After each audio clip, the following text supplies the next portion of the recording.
Manasye berumur 12 tahun pada waktu ia menjadi raja, dan 55 tahun lamanya ia memerintah di Yerusalem. Ia melakukan apa yang jahat di mata Tuhan, sesuai dengan perbuatan keji bangsa-bangsa yang telah dihalaukan Tuhan dari depan orang Israel. Ia mendirikan kembali bukit-bukit pengorbanan yang telah dirobohkan oleh Hizkia ayahnya. Ia membangun mezbah-mezbah untuk para Baal, membuat patung-patung Asyera, dan sujud menyembah kepada segenap tentara langit dan beribadah kepadanya. Ia mendirikan mezbah-mezbah di rumah Tuhan.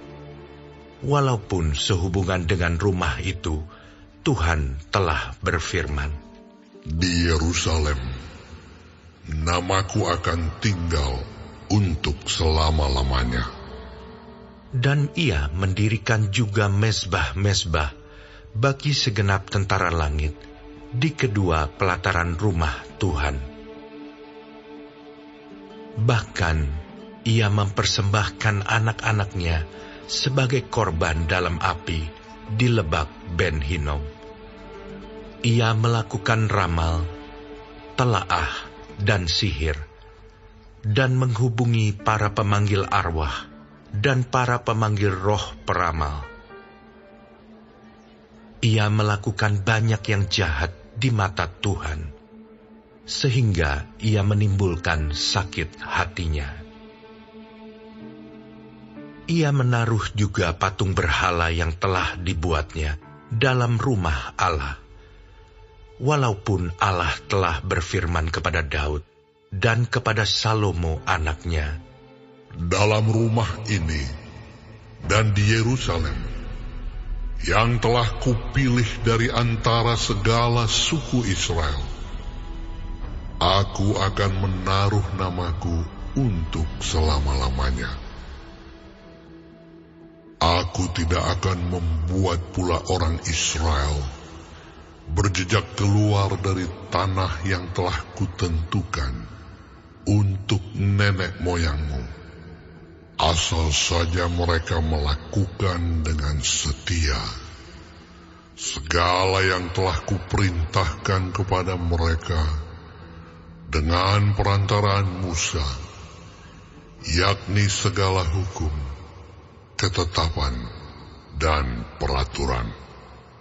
Tetapi Manasye menyesatkan Yehuda dan penduduk Yerusalem, sehingga mereka melakukan yang jahat lebih daripada bangsa-bangsa yang telah dipunahkan Tuhan dari depan orang Israel. Kemudian berfirmanlah Tuhan kepada Manasye dan rakyatnya, tetapi mereka tidak menghiraukannya. Oleh sebab itu, Tuhan mendatangkan kepada mereka panglima-panglima tentara Raja Asyur yang menangkap Manasye dengan kaitan, membelenggunya dengan rantai tembaga, dan membawanya ke Babel.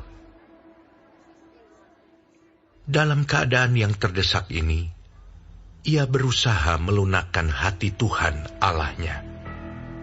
Ia sangat merendahkan diri di hadapan Allah nenek moyangnya dan berdoa kepadanya.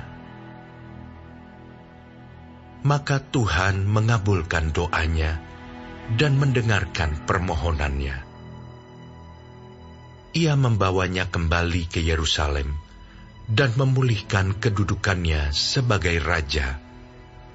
Dan Manasye mengakui bahwa Tuhan itu Allah. Kemudian ia mendirikan tembok luar pada kota Daud, di sebelah barat Gihon, di lembah, sampai dekat pintu gerbang ikan, mengelilingi Ofel. Tembok itu dibuatnya sangat tinggi. Ia menempatkan juga panglima-panglima perang di tiap kota kubu di Yehuda. Ia menjauhkan allah-allah asing dan berhala dari rumah Tuhan, juga segala mezbah yang didirikannya di atas gunung rumah Tuhan dan di Yerusalem, dan membuangnya keluar kota. Ia menegakkan kembali mezbah Tuhan, mempersembahkan korban keselamatan dan korban syukur di atasnya, menyerukan kepada Yehuda untuk beribadah kepada Tuhan Allah Israel.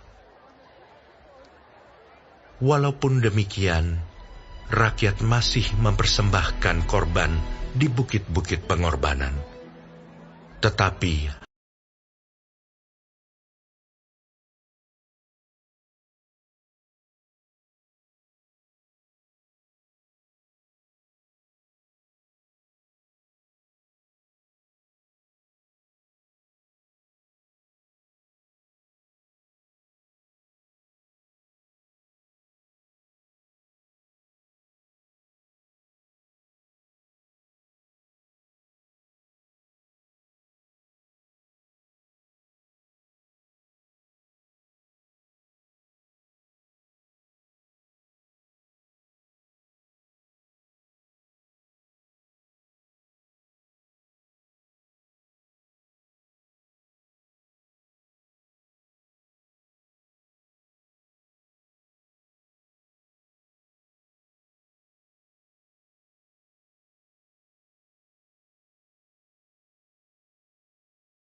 setelah kuburkan di pendakian ke pekuburan anak-anak Daud,